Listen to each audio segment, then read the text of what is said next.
This review is brought to you in part by Ryder's Hobby Shops, where the fun begins. Stop in to one of Ryder's 2 convenient Michigan locations where you'll find a full range of the latest hobby products, supplies, parts, tools, and paint. You'll find aisles and aisles of scale model kits, RC models, model rockets, Warhammer gaming, and railroading products. Stop in at Ryder's today and tell them Doug sent you. Thanks for joining us at Right On Replicas, where we bring you the greatest scale model kit reviews on the planet. This review covers the 1995 release of the Tamiya Toyota Supra car sponsored by Castrol and Toms.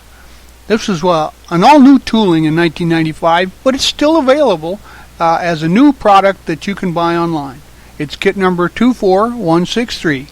It's a 124 scale kit, and there's no skill level recommended, but I would suggest it for intermediate builders, mainly because of the extensive decal sheet. You get close to 80 parts molded in white, clear, and chrome, and rubber tires. There's screen and vinyl tubes, and the kit is a curbside because it doesn't have an exposed motor.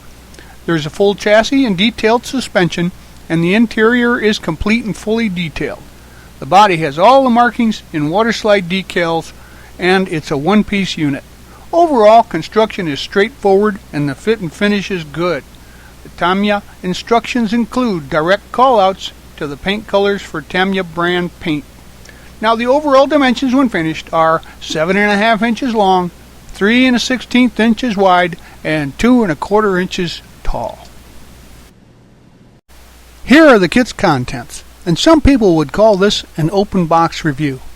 And they'd pick up every part and try to find some words to talk about them, but that won't help you get the kit built, will it? So, here's my open box review in 10 seconds or less. Here are the decals for this kit, and as you can see, the color is great and the registry is good. I recommend that you use some of the decal setting solutions that are available on the market to help them settle into contours and stick to the body of your model. Also, we'll be using Model Master's liquid cement for most of the construction, but occasionally we'll use some super glue for strength and some white glue for clear parts glue.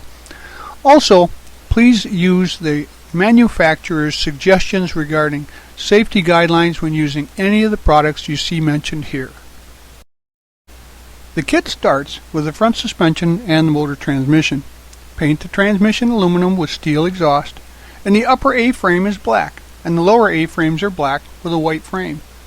The brakes and the spindles are painted the custom mixes that are noted in the instructions, and assemble the brakes with the spindles and the axle pin locks. Then install the lower suspension into the motor and add the upper suspension with the spindles in place. Paint the tie rod and the sway bar black with aluminum, and the shocks are painted with the custom color noted in the instructions and red. Then paint the chassis pan as noted in the instructions. Now install the sway bar, the tie rod, and suspension in the chassis with the shocks. Cut the screen to fit the grill opening and paint the radiator aluminum and the rectangle on the skid plate black. Now assemble the grill front and the radiator and install that into the chassis front. Paint the rear A-arms black. The brakes, spindles, and shocks get painted with the noted custom colors from the instructions, and assemble the brakes with the axle pin locks and spindles. Then add the shocks ends to the spindles and the suspension in place with the A-arms. The rear axle is painted aluminum with the frame and the sway bar black. The drive shaft is yellow. Install the suspension and the brakes and add the axle into place. Paint the fuel cell black as well. Moving to the wheels, please note that the front and the rear tires are different sizes. The decals for the tires work in reverse. You rinse the tire and clean it, and then you cut the decal and place it on the tire decal side down. Soak the decals and slightly press the decal until it releases from the paper. These are called transfers. Now let the decals dry in place on the tire.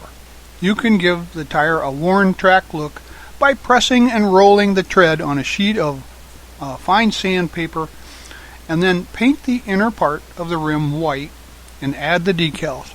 Slide the rims into the tires. Now we'll be moving to install the wheels onto the suspension points. So first let's install the smaller set onto the front brakes and then press them firmly into place. They should snap into position. And then using the larger wheels and tires, do the same thing for the rear tires. And once you have done that, you'll be at the point of having a rolling chassis on which we can build the rest of the model. With the drive shaft painted yellow, the exhaust the custom colors, and the vent black, add the exhaust pipe by installing the pipe and the tip and the drive shaft. There's a small vent to install there as well. Now we'll start the interior, and the filters are aluminum with black ducts, and the console and shifter is black with aluminum trim. The small canisters are black and the larger ones aluminum and black. Now install the console, canisters, and the ducts. The seat is black and the fuel cell is black too. The pedals are black, aluminum, and gray, and the roll cage is white. The floor panel is aluminum and the tank is red. Now apply all the decals as noted in the interior portions and install the fuel cell, roll cage parts, tank, and seat, and the shifter, and the floor panel and the pedals are installed then too. The door panels are black. The dash is black with details in red and silver with decals, and the wheel is black and aluminum with an aluminum column. The mirror is gray with silver, and the control box on the roll bar is aluminum and the radio is black.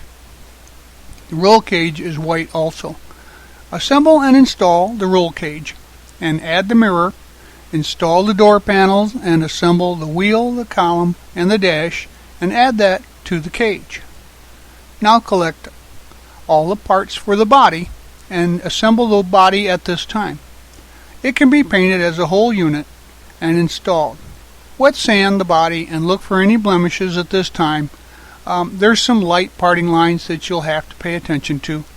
Then rinse and prepare the body for primer. Use a good quality primer and coat the inside and outside of the body. Once cured, check for blemishes and again wet sand with fine sandpaper and rinse for the final paint.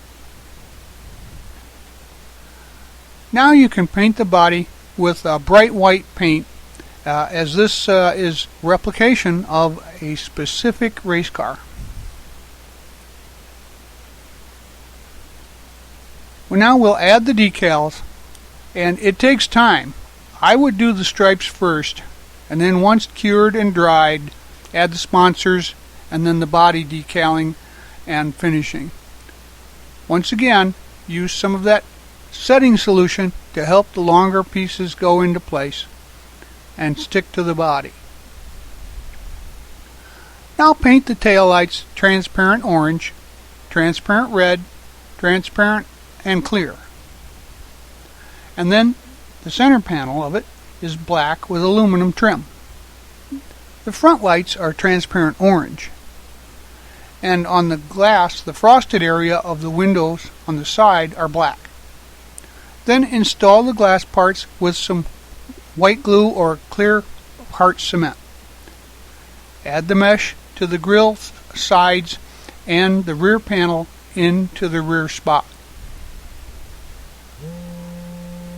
Insert the chassis into the body.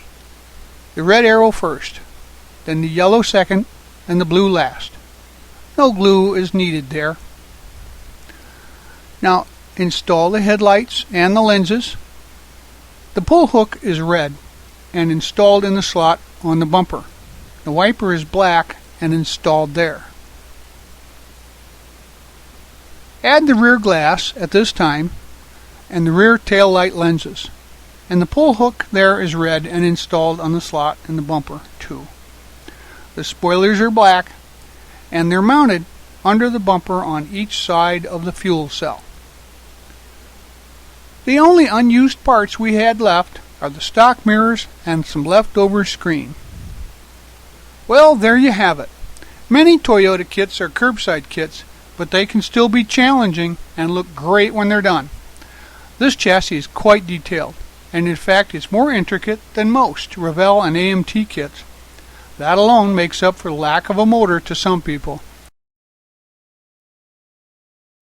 The interior is sparse but well depicted, as a race car would be. The decals add a lot of the details in there, and the body was straight and true and looked great. The fit of the decals on the curves was perfect. Even though laying over contours, they fit just right and they didn't tear. Overall, the fit and finish was great, and the quality very high. Once finished, it's a solid kit, and it's a good quality brand, but their subjects are different than most of the US brands. Well, there you have it. We hope you liked this premium quality scale model kit review, and so that you don't miss any more, please subscribe to our YouTube channel.